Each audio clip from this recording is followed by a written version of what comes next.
Assalamualaikum warahmatullahi wabarakatuh. Alhamdulillahirrabbilalamin.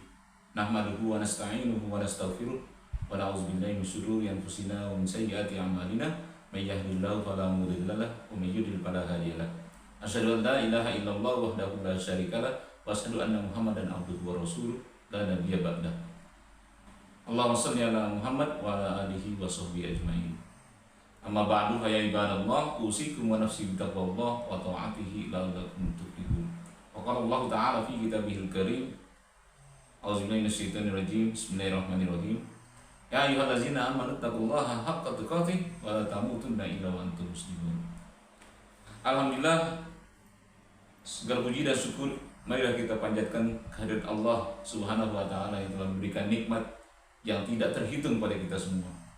Salam dan salam marilah kita sampaikan kepada junjungan kita dan Nabi besar Muhammad SAW, kepada keluarganya dan sahabatnya sekalian.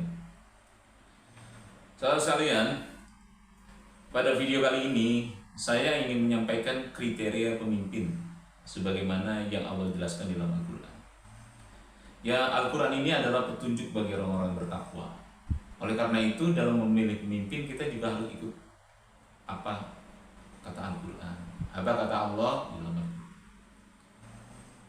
Zalikal kitabul la raiba fihi hudal lil muttaqin. Inilah Al-Quran, kitab suci yang tidak ada keraguan-raguan di dalamnya, petunjuk bagi orang-orang yang bertakwa. Nah, orang yang bertakwa menjadikan Al-Quran ini sebagai petunjuk. Oleh karena itu, di dalam memilih pemimpin, dalam memilih presiden juga harus berdasarkan kriteria yang ada dalam Al-Quran. Apa kriteria seorang pemimpin yang ada dalam Al-Quran? Ya, Al-Quran itu sudah cukup lengkap dan Islam adalah agama yang lengkap. Ya, ada di surat As-Sajdah surat ke-32 ayat 24. Ya, kriteria pemimpin ideal. Saya bacakan ya. Auzubillahi minasyaitonirrajim. Bismillahirrahmanirrahim. Wa ja'alna minhum a'immatan yahduna bi amrina lamma sabaru wa kanu bi ayatina yuqinun. Sadaqallahul azim, yang artinya wa ja'alna, dan kami jadikan minhum, dari antara mereka, a'immatan, pemimpin, yahduna, yang bisa memberi petunjuk, bi amrina, atas perintah kami, lamma sabaru, ketika mereka sabar, wa kanu bi ayatina yuqinun, dan mereka yakin dengan ayat-ayat kami. Jadi kriteria pemimpin ideal di dalam Islam yang disebutkan dalam Al-Quran ada 4. Ya. Pertama, dia bisa memberikan petunjuk. Ya. Yahduna. Bahkan petunjuk ini kalau kita lihat dari kata yahduna adalah bisa memberi hidayah. Jadi seseorang yang menjadi presiden, jadi pemimpin, atas kepemimpinannya dia bisa membuat banyak orang mendapat hidayah. Yahduna, mendapat hidayah lalu menjadi mu'alaf menurut Islam.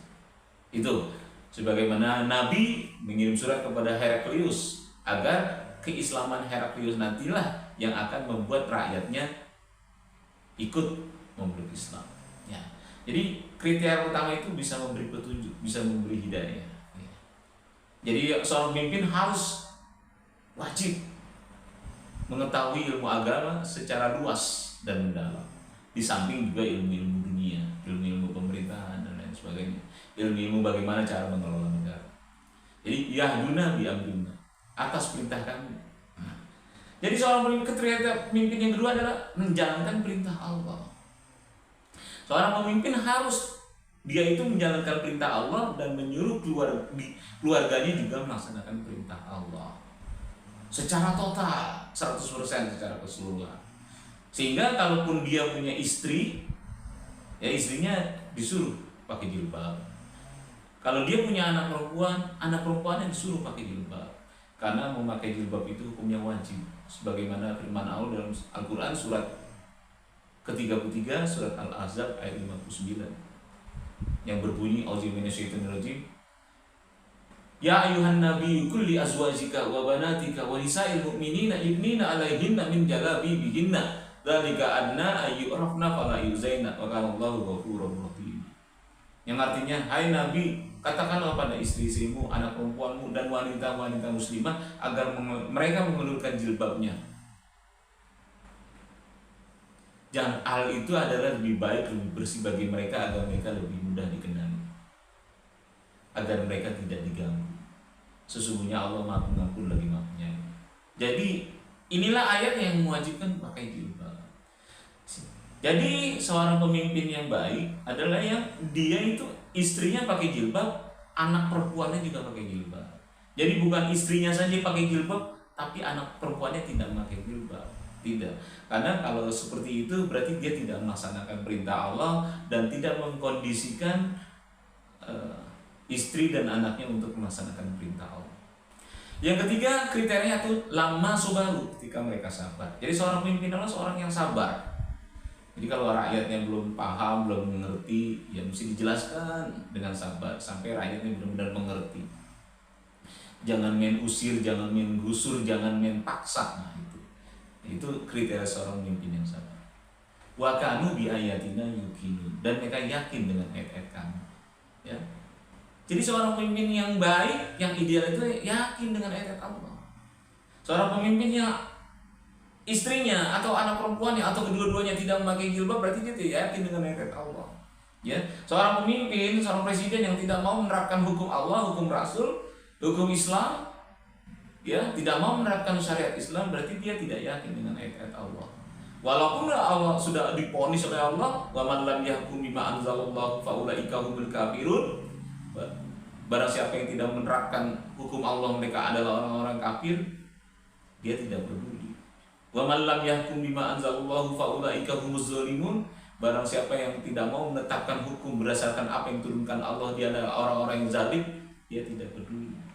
Dan wa man lam yahkum bima anzalallahu fa ulaika humul fasiqun. Barang siapa yang tidak menetapkan hukum berdasarkan apa yang diturunkan Allah, maka dia adalah orang-orang yang fasik, dia tidak peduli.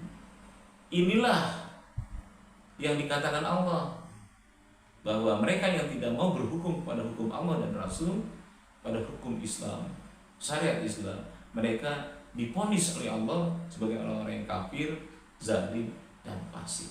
Dan mengapa mereka tidak mau menerapkan hukum Allah? Karena mereka tidak yakin dengan ayat Allah. Nah, capres atau calon presiden yang tidak yakin kepada ayat Allah inilah yang banyak didukung. Kalau saya ingin menerapkan ayat Allah, tidak didukung. Ya, saya sudah berkampanye sejak tahun 2009. Ya. Tetapi saudara-saudara saya malah mendukungnya Prabowo dan Jokowi 2014. Jadi saya kampanye dari 2009 sampai 2014. Mereka malah mendukung Prabowo atau Jokowi. Akhirnya jadilah Jokowi presiden 2 periode. Kalian bisa rasakan sendiri. Lalu 2019 mereka dukung Prabowo, sebagian juga dukung Jokowi. Dan sekarang 2024 mereka dukung Anies, ya, bukan dukung saya. Jadi saya sudah berkampanye dari tahun 2009, tapi tidak mendapat pendukung. Lalu apakah saya sedih? Tidak, ya biasa saja. Hal itu adalah suatu hal yang sangat wajar. Jadi kalau seseorang itu tidak didukung, padahal dia membawa kebenaran, tetaplah on the track, ya. Tetap lanjutkan. Kita tidak usah silau dengan banyaknya pendukung yang ramai di stadion ini, stadion itu. Apa bedanya sih dengan grup musik yang konser? Ya, grup musik hebat, konser walaupun bayar harus jutaan atau bahkan puluhan juta, full house, penuh stadion itu, ya. Bahkan ada yang nggak dapat tiket, ada yang tidak tertampung, ada di luar-luar, ya. Karena memang seperti itu. Kalau kezaliman, kebatilan memang banyak pendukung, tetapi kebenaran memang sedikit pendukungnya, bahkan mungkin tidak didukung. Nah, itu kriteria pemimpin yang baik. Nah, kriteria pemimpin yang tidak baik itu ada di surat ke-28 ayat 41. Auzubillahi minasyaitonirrajim. Bismillahirrahmanirrahim. Wa ja'alnahum a'immatan yad'una ilan nar wa yaumal qiyamati la yunsarun. Artinya Dan kami jadikan mereka para pemimpin yang menyeru rakyatnya ke neraka. Dan di akhirat nanti mereka tidak akan ditolong. Jadi seorang pemimpin yang membiarkan rakyatnya salah, tidak ditegur, tidak diberikan penjelasan bahwa ini salah, artinya melakukan pembiaran, tidak mendidik rakyatnya, tidak menyampaikan ayat Allah bahwa ini benar, ini salah, itu sama juga menjadikan rakyatnya rakyat sebagai penghuni neraka, sama juga menyuruh rakyatnya ke neraka. Wa yaumal qiyamati la yunsurun, dan di hari kiamat nanti mereka tidak akan ditolong. Ya, para pemimpin yang masuk kriteria ini di akhirat nanti tidak ditolong. Walaupun di dunia banyak yang nolong. Tentunya para pendukungnya menolong dia habis-habisan di dunia ini, membelanya habis-habisan. Nah, kriteria yang pemimpin yang baik itu di dalam menjalankan tugas atau amanah yang diberikan kepadanya sebagai seorang pemimpin, sebagai seorang presiden, Allah akan mewahyukan atau memberikan ilham, inspirasi ke dalam otaknya, ke dalam akal pikirannya, ke dalam dirinya, agar dia berbuat baik, agar dia berbuat sesuatu yang terbaik untuk rakyat, untuk umat, untuk bangsa dan negara. Sebagaimana yang disampaikan oleh Allah dalam firman Allah surat Al-Anbiya ya, ayat ke-71. Maksud saya 73. Auzubillahi minasyaitonirrajim. Bismillahirrahmanirrahim. Wa ja'alnahum a'immatan yahduna bi amrina wa auhayna ilaihim fi'lal khairat wa iqamas sholata wa ita'az zakata wa kanu lana 'abidin. Shadaqallahul azim. Artinya dan kami jadikan mereka para pemimpin yang bisa memberi petunjuk atas perintah kami, dan kami wahyukan kepada mereka. Kami berikan ilham kepada mereka agar mereka berbuat baik. Artinya Allah akan berikan inspirasi di dalam akal pikirannya agar membuat kebijakan yang menguntungkan rakyat, yang menguntungkan umat, yang menggembirakan rakyat, yang membuat rakyat gembira, bahagia, senang. Ya, bukan yang membuat susah rakyat.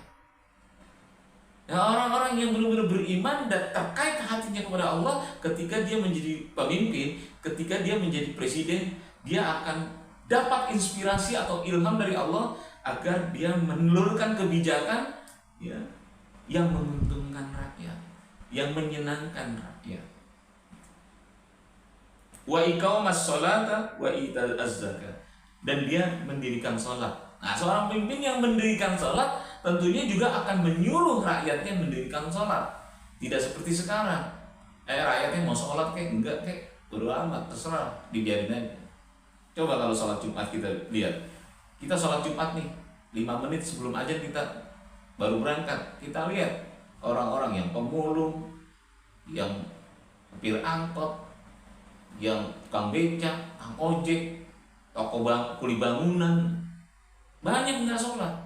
Coba kali kita minta istri kita awasi, lihat sekitar, karena kalau kita jam 12 lewat 15 kita kan sudah duduk di masjid, sudah beristirahat di masjid, tentu kita tidak bisa melihat keadaan. Nah, istri kita mengawasi, ya benar bang, itu ada tukang ini, tukang itu, ya nggak sholat Jumat. Saya perhatikan dia dari jam 12 siang sampai jam 1 dia nongkrong aja di situ, tidak sholat Jumat. Nah, ya. Jadi tidak bisa dibiarkan. Jadi seorang pemimpin yang baik itu mendirikan sholat, wa ita'az zakat, dan membayar zakat. Dirinya membayar zakat dan menyuruh rakyatnya juga membayar zakat. Dan zakat ini dari orang kaya untuk orang miskin, bukan untuk ke lembaga zakat. Wa kanu lana abidin, dan mereka tunduk patuh kepada kami, dan mereka beribadah kepada kami. Itulah kriteria pemimpin yang baik. Ya, mudah-mudahan saya ya Allah jadikan sebagai pemimpin di Republik Indonesia ini. Saya yang menjadi presiden, entah kapan ya, saya nggak tahu entah kapan. Yang jelas saya sudah kampanye sejak tahun 2009. Tetapi rakyat, umat lebih suka memilih Prabowo, lebih suka memilih Jokowi, dan lebih suka memilih Anies Baswedan. Bukan saya, tetapi saya tetap mencalonkan diri sebagai presiden. pantang mundur, maju terus. Ya, lebih kurangnya saya mohon maaf. Ya, mari kita tutup dengan doa penutup majlis. Subhanakallahumma wa bihamdika asyhadu an la ilaha illa anta astaghfiruka wa atubu ilaik. Wassallallahu ala sayyidina Muhammadin wa ala alihi washabihi ajmain. Wassalamualaikum warahmatullahi wabarakatuh.